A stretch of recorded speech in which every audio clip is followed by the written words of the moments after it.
In 1956, there were 12,000 drive-ins in America. 95% of those are dead. And yet there are native Indians, the Crankaway Indians of Texas, who believe there is a spirit that lives on in these decayed temples where Americans once worshiped.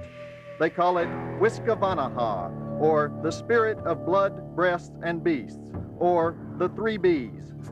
What you are about to witness is a summoning of that spirit, a return to a part of the American heritage that has all but vanished. It's a heritage of drive-in movies, controversial movies, groundbreaking movies, the weird, the offbeat, the strange, and most of all, the sleazy.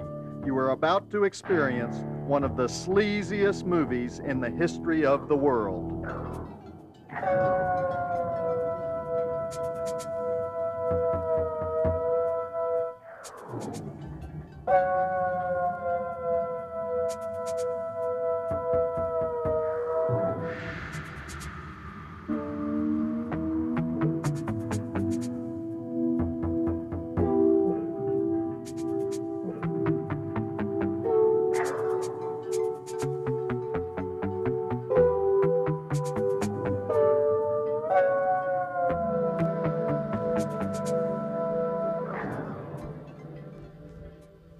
You know, I don't know about you, but when I see a sight like this along the American highway, I get kind of steamed.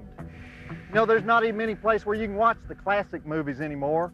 Movies like Please Don't Eat My Mother and Gas Pump Girls and Ilsa, She-Wolf of the SS. And, you know, if they were to make Blood-Sucking Freaks today, who knows if anybody would even get a chance to see it. Not to mention the Texas Chainsaw Massacre. At least Saw is still the king after all these years, but I'm determined to do more than that. This series will bring you more than 1,000 of the sleaziest drive-in movies ever released. And this project, at our current rate of release, will be finished in the year 2116. But see, that's how dedicated we are to the preservation of the American drive-in. Kind of makes you sick, don't it? Well, this is my home, and more important, this is the headquarters of the most important project in American film history. You know what I'm talking about, the sleaziest movies in the history of the world. Glad you could be with us. Tonight we pay tribute to the Nudist camp movie. You know, back before it was legal to show naked bodies on the screen, the only way to get away with it was to film movies entirely within the confines of a nudist camp. See, there was this Supreme Court decision in New York that said nudist camp movies were classified as educational, but it took a woman named Doris Wishman to make an industry out of it. Starting in 1960, she made 5 movies on the grounds of nudist camps that made so much money that by 1962, there were more than 100 nudist camp movies out. I mean, most of them were just long shots of naked women posing on giant rocks or batting a beach ball around a swimming pool so their breasts jiggled up and down. And every nudist camp movie had at least one scene of happy sunbathers playing volleyball and shuffleboard. Anyway, what you're about to see is the weirdest nudist camp movie ever made. 2 rocket scientists use their own money to fly to the moon. They do it secretly. They don't tell anybody that they're going to the moon. And then when they get there, they find out that the moon is populated by totally nude moon dolls strutting around in what looks exactly like a botanical garden in Florida. And when I say moon dolls, I mean moon dolls. These women have the biggest butts I have ever seen in my life, Cellulite City. And the main one wears these awful see-through dirt brown panty kind of things that, you know, the 60s were just kind of disgusting. But anyhow, where was I? I forgot what I was talking about, those dirt brown panties. Oh yeah, Doris Wishman, she had this problem. How does she make these ordinary, typical, everyday nudist campers look like authentic moon people? Well, I'm going to show you. We have some actual props that were used on the movie. Now watch this. I look like an ordinary human being, right? Now what do I look like? That's right. A baby in his cradle would recognize me as a space alien. All right, let's try it again. Human, space alien. See that? Human, space alien. Now, if you can imagine me totally in the nude, see, then well, let's just do that too. Space alien, totally in the, well, actually, I'll do that after the movie. You don't want to see that. But speaking of costumes, also, that's another thing. We also have the most amazing space travel uniforms that I've ever seen in my life in this movie. See, you have to remember, Doris Wishman, she only spent about $20,000 on her movies, and so the rocket scientists wear these breech clout deals with big old buckets on their heads, and they have these butane tanks on their backs. And, well, I don't want to spoil that for you, but let's see. What else do you need to know about this movie before we see it? Oh, I know what it is. Be sure to watch for the space volleyball scene. Yeah, they do. They play volleyball on the moon. Do you believe that? You might notice that when the scientists are in the rocket, too, they talk to each other on CB radios, even though they're sitting right next to each other.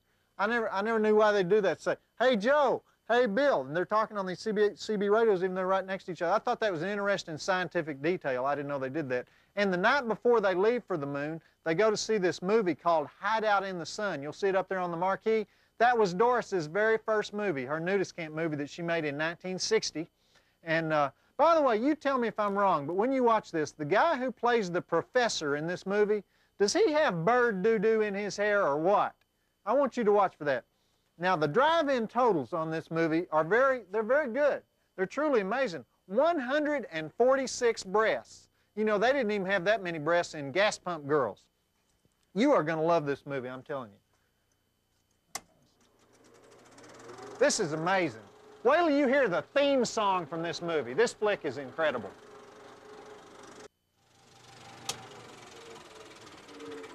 Well, there you go, Nude on the Moon. That moon doll song is pretty catchy, isn't it? I'm mooning over a moon doll. That was written by Doris Wishman's niece, Judith J. Kushner.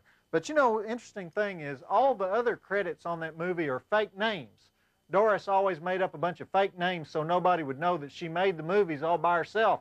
It was just her and a tiny little crew and some amateur actors. And I forgot I still had this thing on. Shoot. Alien, human. Alien, human. Human, alien. Anyway, as of 1990, Doris was still living in Coral Gables, Florida, just a few miles from that same nudist camp where this movie was filmed, and she's still making movies for that matter. She made a horror film in the 80s called A Night to Dismember, but I went to visit her down there. As a matter of fact, I went to her condo where she still lives with her sister and her niece, and it's the same niece that wrote I'm Mooning Over a Moon Doll. And I said, now, Doris, how did you get the idea for Nude on the Moon? And she said, well, I didn't have enough money to make a real movie, and so I always needed a gimmick. So I thought, everybody's making nudist movies, I'd make one with nudists on the moon. And I said, well, that's interesting, Doris, but do you really like that movie, Nude on the Moon? And she said, like it? How could anybody like it? Those people were ugly. And of course, what I don't exactly understand about it either is that the ugliest one of all is the star. That girl that bills herself as Marietta, she was one of the nudists at the Coral Castle Nudist Camp in Homestead, Florida. And this was the first in a series of 1 starring roles for Marietta. But I warned you about those see-through dirt brown panties, too. Those cellulite butts from outer space. That was, ooh, just thinking about those humongous heinies makes me want to throw up. I can't believe it. I do have to say one thing for Doris, though. I've never seen another movie in my life with 146 full breast exposures that was so wholesome.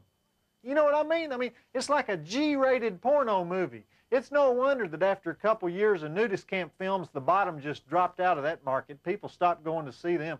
There's just so many scenes of nude buffalo thighs sprawled around a picnic table that you can watch before you go, oh, no, oh, don't show me that one with the warts again. I can't stand that. But Doris, she had made a bunch of nudist movies. She made Hideout in the Sun, Diary of a Nudist. That one's also known as Nudist Camp Confidential. She made one called Playgirls International, and my favorite, Behind the Nudist Curtain.